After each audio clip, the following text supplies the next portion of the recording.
हरे Krishna. Krishna conscious books YouTube channel में आपका स्वागत है। हम रीड कर रहे हैं गुरुमुख पद्म वाक्य, जो लिखा गया है परम पूज्य लोकनाथ स्वामी महाराज द्वारा। आज हम रीड करेंगे अध्याय 6, पशुओं में पूरी बुद्धि होती है। श्रील प्रभुपाद 2 नवंबर को नैरोबी से मुंबई पहुंचे। उन्हें प्रातःकालीन सैर सदैव अच्छी लगती थी। 15 नवंबर के दिन मुझे कुछ भक्तों के साथ श्रील प्रभुपाद के साथ सैर करने का सौभाग्य प्राप्त हुआ। उन दिनों बम्बई का वातावरण थोड़ा शुष्क किंतु सुखद था। श्रील प्रभुपाद तीव्र गति से अपने कदम बढ़ा रहे थे और हम भी उनके पीछे पीछे तेज चल रहे थे। जुहू के समुद्र तट पर हमारे सम्मुख विशाल आकाश फैला था। बीच बीच में हमें पूरे उत्साह एवं तालमेल के साथ आकाश में उड़ते कलहंस पक्षियों के समूह दिखाई देते। सहसा श्रील प्रभुपाद रुके और अपनी छड़ी को जोर से धरती में गाड़ते हुए कहा, हाँ, इन पक्षियों की गति देखो, हवाई जहाज भी ऐसा नहीं कर सकता। प्रतीत हो रहा था मानो श्रील प्रभुपाद हमारे मन के विचारों को पढ़ रहे हैं। मैंने पूछा, इन पक्षियों को कैसे पता चलता है कि इन्हें किस दिशा में उड़ना है और ये एक दूसरे से टकराते भी नहीं? श्रील प्रभुपाद ने प्रश्नवाचक भाव के साथ कहा। मैं समझ गया कि वे मेरे प्रश्न का स्पष्टीकरण चाहते हैं। मैंने दूसरे शब्दों में पुनः वही प्रश्न दोहराया कि ये पक्षी बिना एक दूसरे से टकराए कैसे अन्य पक्षियों की दिशा आदि की जानकारी देते हैं? श्रील प्रभुपाद उत्तर देने लगे, इनके पास भी बुद्धि होती है। तुम्हें लगता है कि इनके पास बुद्धि नहीं होती?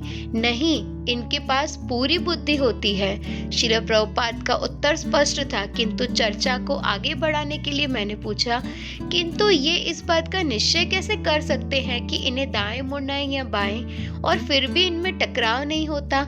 पूरे विश्वास के साथ श्रील प्रभुपाद ने कहा, यही बुद्धि है, किंतु तुम इसे समझ नहीं सकते।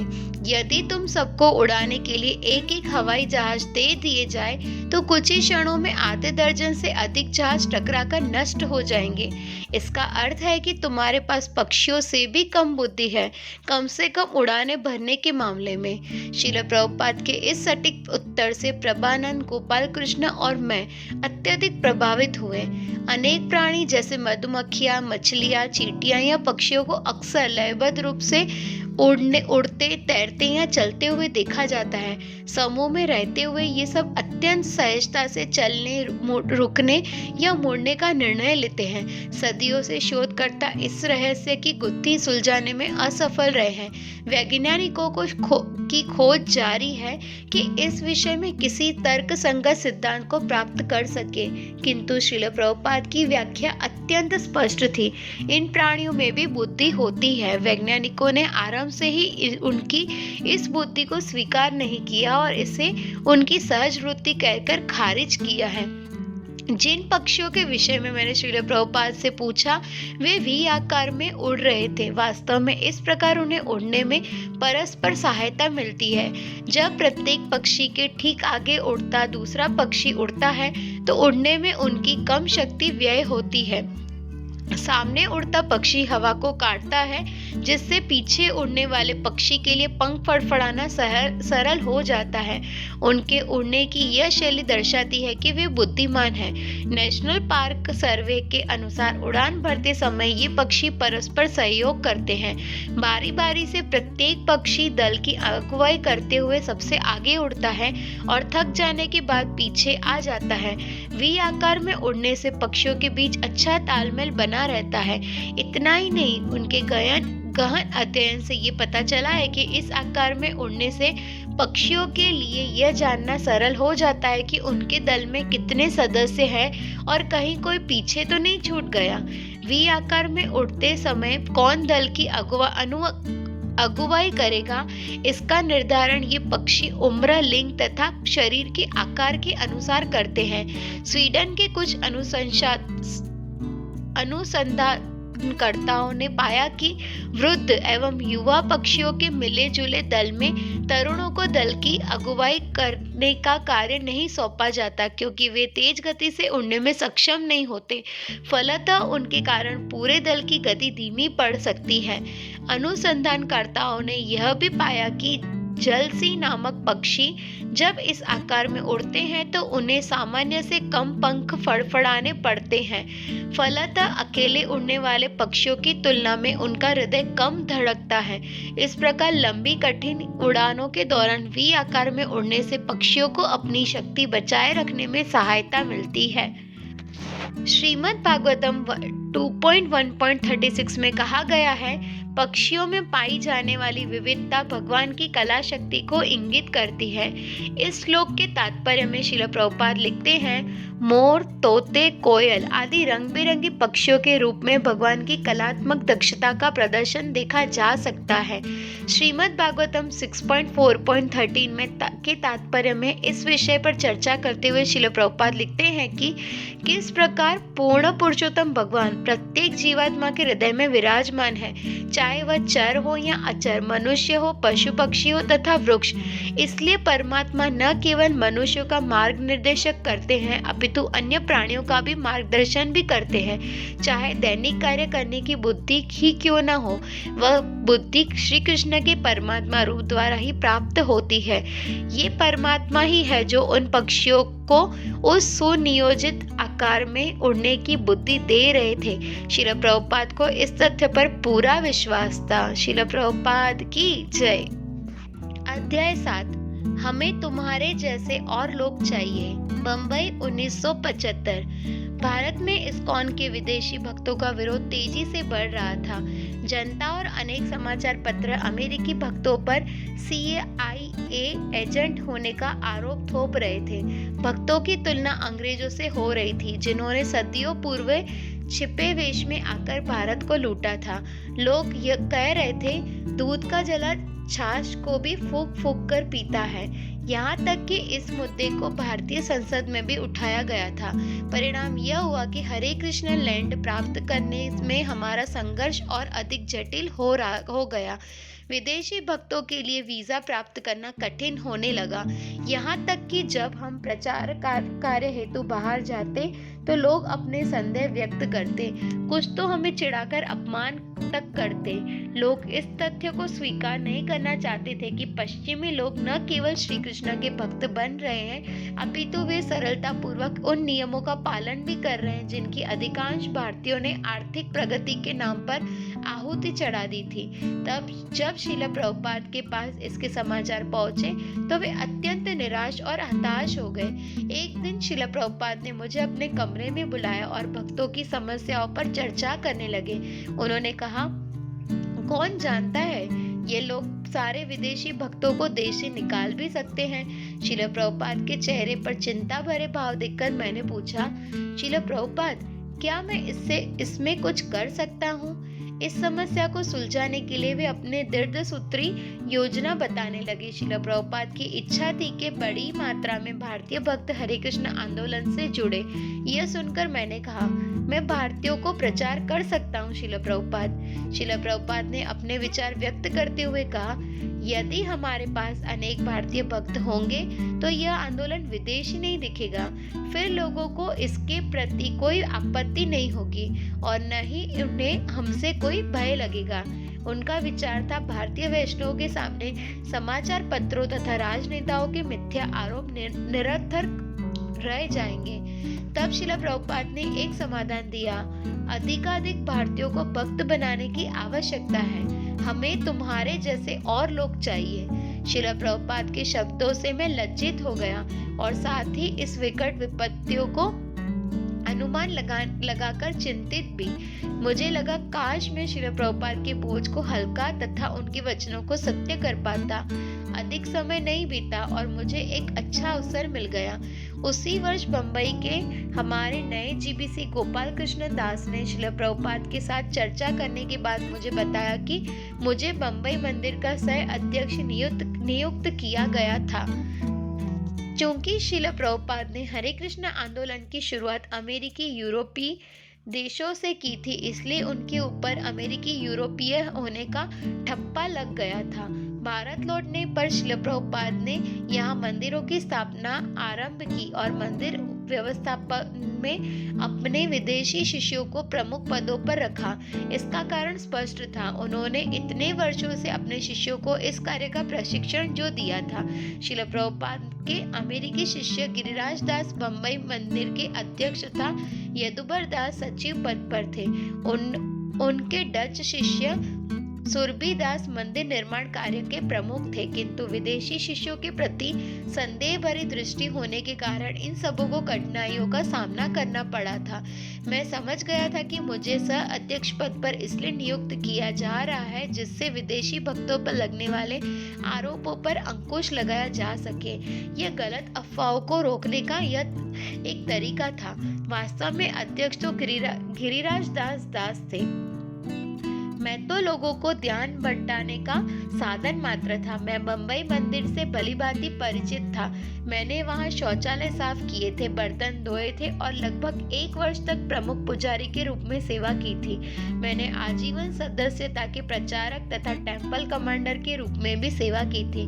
जिस मंदिर ने मुझे पाला पोसा था, मैं उसे अच्छी तरह जानता था। मुझे स्पष्ट याद है कि किस प्रकार मैं स्वयं को इस नई भूमिका के लिए तैयार करने लगा था। आचार्यों ने भविष्यवाणी की है कि विश्व के प्रत्येक नगर एवं ग्राम में भगवान के पवित्र नामों का कीर्तन होगा। श्रील भक्ति विनोद ठाकुर ने उस दिन की भविष्यवाणी की जब अमेरिका, यूरोप, चीन और रूस के भक्त अपने भारतीय भाई बहनों के साथ मिलकर हरिनाम कीर्तन एवं नृत्य करेंगे। श्रील प्रभुपाद ने इस भविष्यवाणी को सत्य कर दिखाया। अपने सदृढ़ भक्ति के बल पर उन्होंने संसार के प्रत्येक व्यक्ति को कृष्ण भक्ति करने का सुअवसर प्रदान किया। श्रील प्रभुपाद के पास अद्भुत अनुभव एवं दूरदृष्टि थी। एक बार उन्होंने कहा था, पहले वे तुम्हारा मजाक उड़ाएंगे, फिर वे तुम्हें तंग करेंगे, किंतु अंत में वे तुम्हारा गुणगान करेंगे। आज हम देख सकते हैं कि किस प्रकार श्रील प्रभुपाद की दूरदृष्टि सत्य सिद्ध हो रही है और संपूर्ण भारत असंकोचित हृदय से कृष्ण भावना को स्वीकार कर रहा है। श्रील प्रभुपाद की जय। अध्याय 8 कार्यवाहक सचिव बम्बई 1975। ऐसे कुछ अवसर रहे जब हिंदी पत्र व्यवहार में सहायता करने के लिए श्रील प्रभुपाद ने मुझे बुलवाया। ऐसा अधिकांश मुंबई में हुआ और 2-4 बार वृंदावन में भी। मैं श्रील प्रभुपाद के लिए हिंदी में आए पत्रों को पढ़ता और आवश्यक होती तो उनके कुछ अंशों को अंग्रेजी में अनुवाद करता। श्रील प्रभुपाद पत्र का उत्तर हिंदी अंग्रेजी मिली जुली भाषा में देते और फिर मैं उसे सही हिंदी में लिखता। एक बार श्रील प्रभुपाद के पास मध्य प्रदेश से एक पत्र आया और उन्होंने सहायता के लिए मुझे बुलवाया। एक पत्र आया है, कृपया इसे पढ़ो और इसका अनुवाद करो, श्रील प्रभुपाद ने कहा। मैं उसे पढ़ने लगा। मध्य प्रदेश के एक व्यक्ति ने उन्हें आमंत्रण भेजा था। मैंने कहा, श्रील प्रभुपाद, वे चाहते हैं कि आप उनके शहर में कार्यक्रम के लिए आए। मध्य प्रदेश? श्रील प्रभुपाद ने विचार करते हुए कहा, वह तो काफी दूर है। कितनी देर का रास्ता है? रेलगाड़ी से जाएंगे तो बम्बई से लगभग 15 घंटे लगेंगे। मैंने उत्तर दिया, कितनी भी दूर क्यों न हो, श्रील प्रभुपाद प्रचार हेतु कहीं भी जाने के लिए तैयार थे।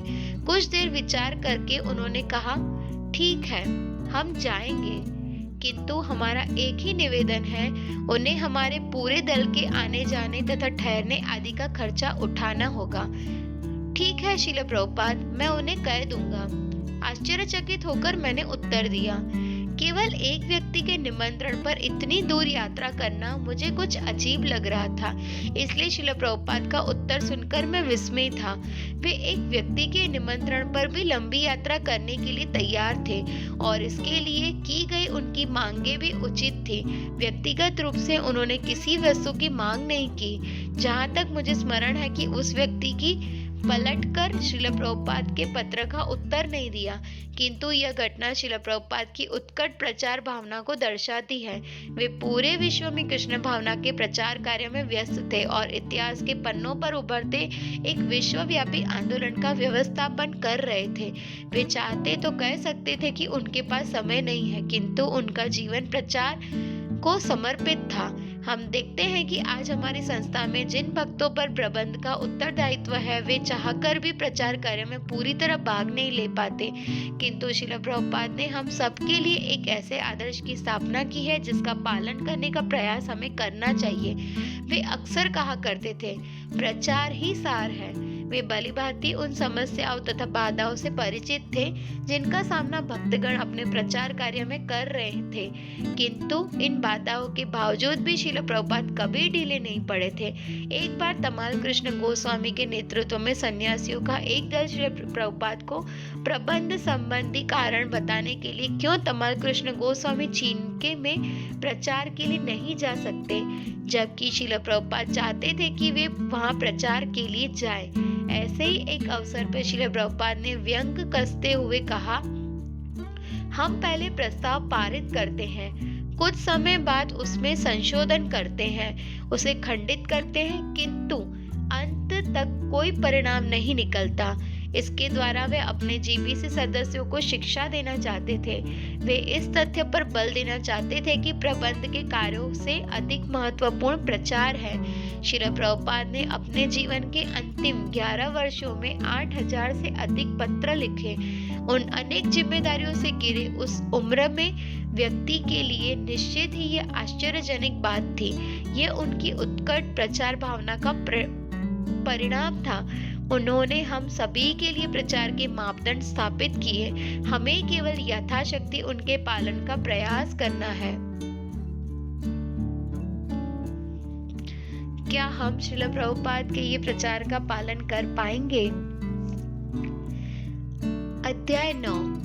हे भगवान, हमें प्रतिदिन रोटी दो।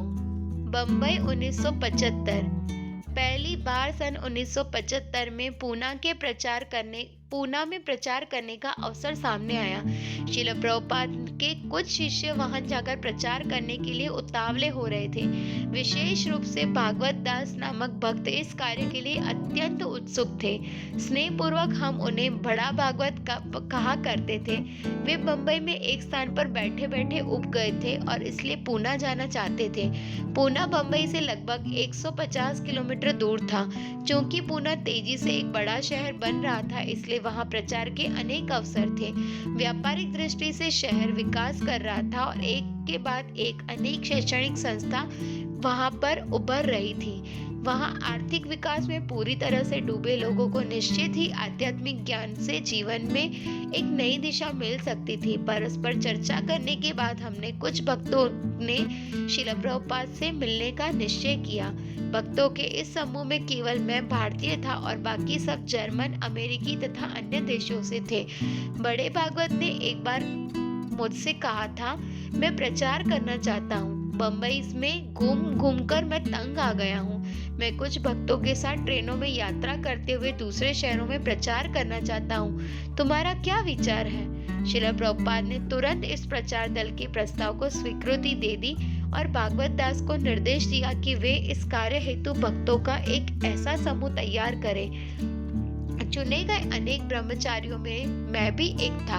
अनेक दिनों तक तैयारियां चलती रही। अंततः 3 घंटे की अपनी यात्रा प्रारंभ करने से पूर्व हम सब श्रील प्रभुपाद का आशीर्वाद लेने के लिए उनके पास आए। श्रील प्रभुपाद का कमरा इमारत की सबसे ऊपरी मंजिल पर था और वे अक्सर उसी इमारत की छत पर दर्शन दिया करते थे।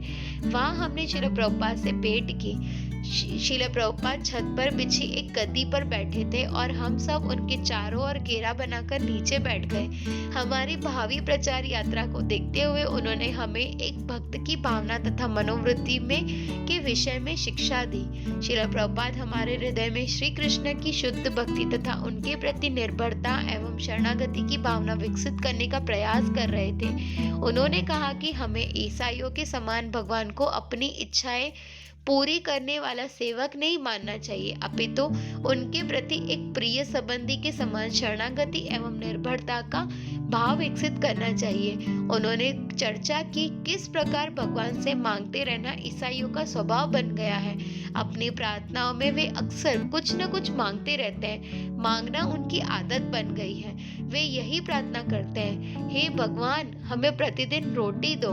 श्रील प्रभुपाद बोले, मनुष्य द्वारा बनाए गए धर्म का कोई मूल्य नहीं है। आजकल ऐसे अनेक धर्म चल रहे हैं, हिंदू धर्म, ईसाई धर्म, इस्लाम धर्म, यह धर्म वह धर्म, किंतु ये सब धर्म नहीं है। ये तो केवल एक प्रकार का विश्वास है। धर्म का अर्थ है भगवान द्वारा दिए गए नियम अथवा निर्देश। इसलिए भगवान श्रीमद् भागवतम में कहा गया है कि केतव का अर्थ है छल कपट से भरे धर्म। भगवत गीता 18.66 में श्री कृष्ण कहते हैं, सर्वधर्म परित्यज्य मामेक शरणं व्रज।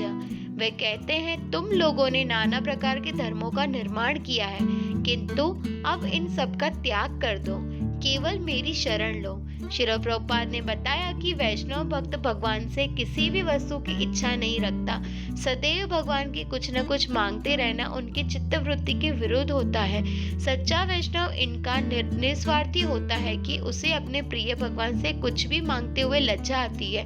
वस्तुतः वह भगवान से अपने लिए रोटी नहीं मांगता, वरन उन्हें रोटी खिलाने के लिए अत्यंत उत्सुक एवं तत्पर रहता है।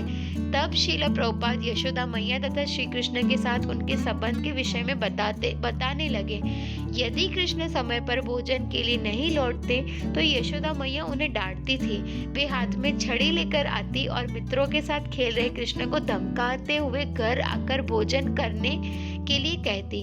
कृष्ण भी अपनी माता से बहुत प्रेम करते। वे उनकी बात मानकर तुरंत खेल छोड़ देते और माता द्वारा प्रेम पूर्वक बनाए भोजन खाने के लिए नंद भवन में लौट आते। एक और कुछ लोग भगवान से मांगते हैं तो दूसरी ओर वृंदावन में माता यशोदा कृष्ण को दे रही है।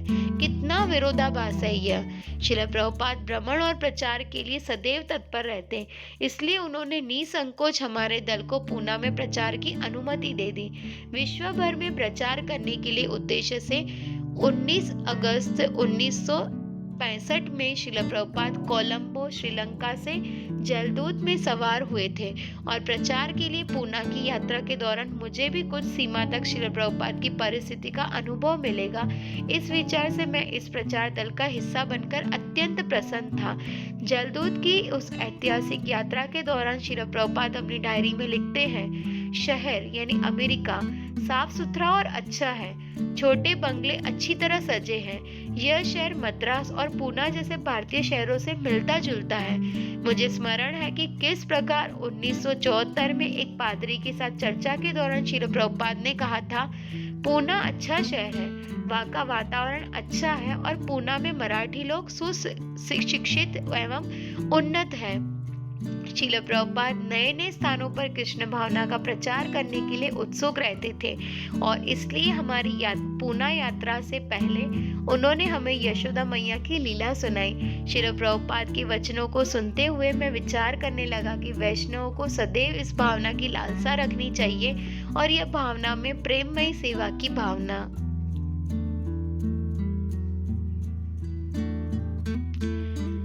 अध्याय 10। तुम पहले से ही सन्यासी हो। बंबई 1975। यह नवंबर 1974 की बात है। मेरी ब्राह्मण दीक्षा को लगभग 1.5 वर्ष हो चुका था। श्रील प्रभुपाद विश्व भ्रमण करके मुंबई लौटे थे। मुंबई आने से पहले वे कलकत्ता में थे और यहाँ श्रीमद् भागवतम से भगवान कपिल की शिक्षाओं पर प्रवचन श्रृंखला देने आए थे। एक दिन दोपहर के दर्शन के बाद मैंने श्रील प्रभुपाद को उनके कमरे की छत पर अकेले बैठा पाया। वहाँ एक बड़ा व्यासासन रखा था जिसके ऊपर सफेद रंग की चादर बिछी थी। श्रील प्रभुपाद का साफ चेहरा बता रहा था कि उन्होंने कुछ देर पहले ही दाढ़ी बनाई थी। उनके पीछे पंक्तिबद्ध नारियल वृक्ष लहरा रहा था। गहन विचारों में डूबे वे खुले आसमान को देख रहे थे। अधिकांश अतिथियों के जाने के बाद मैं श्रील प्रभुपाद के पास आया और मुझे संन्यास देने के लिए उनसे आग्रह किया।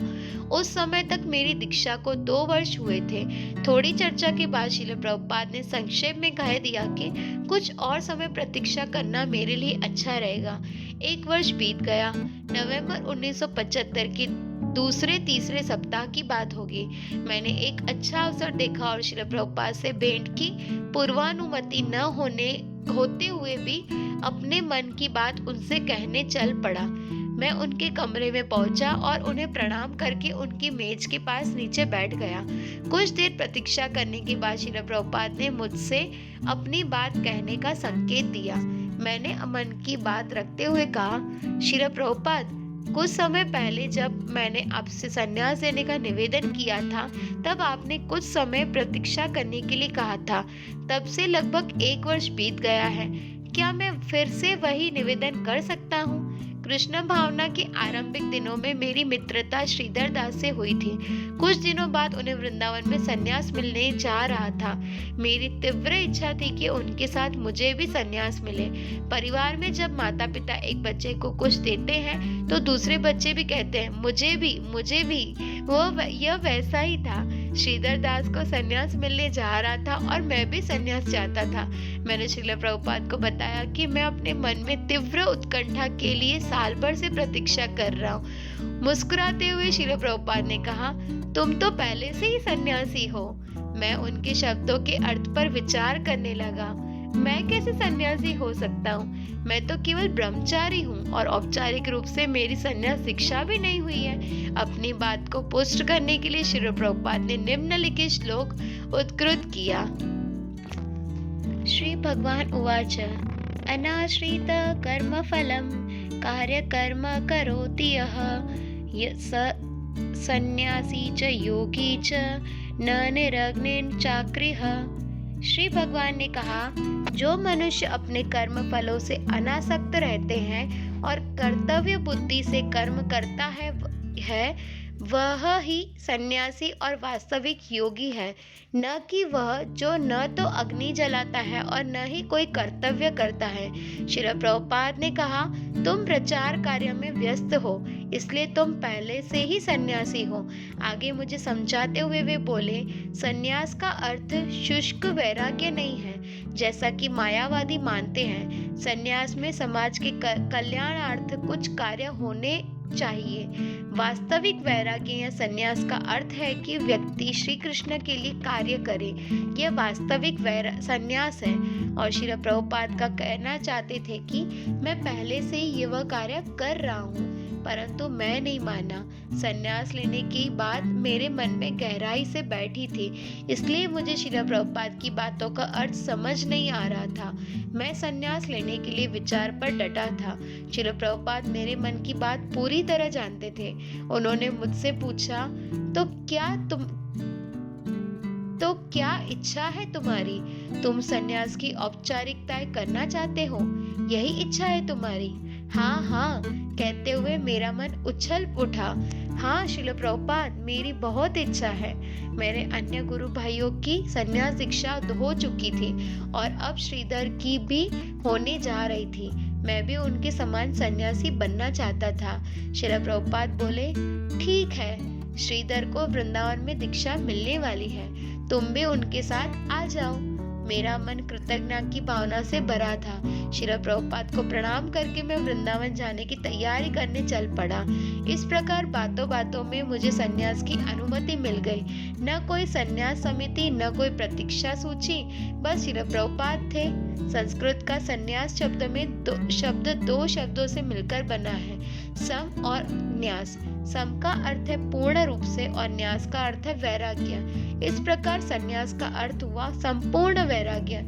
जिस व्यक्ति ने सर्वस्व त्याग कर अपना संपूर्ण जीवन भगवान की सेवा में न्योछावर किया है, उसे सन्यासी कहा जाता है। सन्यास स्वीकार करने के बाद सन्यासी का प्रमुख कार्य अपने शरीर, मन तथा वचनों से श्री कृष्ण की सेवा करना है। ऐसा न करने वाला व्यक्ति केवल नाम का सन्यासी माना जाता है। मात्र वस्त्र बदलने से कोई व्यक्ति सन्यासी नहीं बन जाता। वस्त्रों के रंग को सन्यासी नहीं कहते। श्री कृष्ण के प्रति 100% सेवा भावना को सन्यास कहते हैं। मुझे स्मरण है कि हमें सन्यास देने से पूर्व श्रील प्रभुपाद ने श्रीमद् भागवतम 11.20.57 से एक श्लोक उद्धृत किया। एताम स आस्थाय परात्मनिष्ठाम। उन्होंने हमसे कहा कि अभी हम सब युवा हैं और चारों ओर अत्यंत शक्तिशाली भौतिक शक्ति से घिरे हैं। यदि हम श्री कृष्ण में पूरा विश्वास रखेंगे और पूर्ववर्ती आचार्यों के निर्देशों का पालन करेंगे तो हम कृष्ण भावना में दृढ़ बने रहेंगे। श्रील प्रभुपाद ने कहा कि हरे कृष्ण महामंत्र के जप एवं कीर्तन द्वारा हम इस मार्ग का दृढ़ रह पाएंगे। उन्होंने यह भी परामर्श दिया कि सन्यासी होने के नाते हमें अतिरिक्त मालाओं का जप करना चाहिए। मेरे सन्यास लेने के बाद दिसंबर 1975 तथा मार्च 1976 के बीच अनेक भक्त श्रील प्रभुपाद के पास सन्यास की प्रार्थना लेकर आए, किंतु 1976 के आरंभ से ही जीबीसी ने एक नियम पारित किया कि कोई भी भक्त सीधे श्रील प्रभुपाद के पास जाकर उनसे सन्यास देने का आग्रह नहीं करेगा। मैं सौभाग्यशाली था कि मुझे किसी समिति अथवा प्रतीक्षा अवधि से होकर नहीं गुजरना पड़ा। मेरे लिए सब कुछ अत्यंत सहज हो गया। श्रील प्रभुपाद की जय। हरे कृष्णा। नेक्स्ट पार्ट में हम मिलेंगे चैप्टर 11 के साथ। तब तक के लिए वांछा कल्पतरुभ्यश्च कृपा सिंधुभ्य एव च पतितानां पावनेभ्यो वैष्णवेभ्यो नमो नमः। श्रील प्रभुपाद की जय। परम पूज्य लोकनाथ स्वामी महाराज की जय।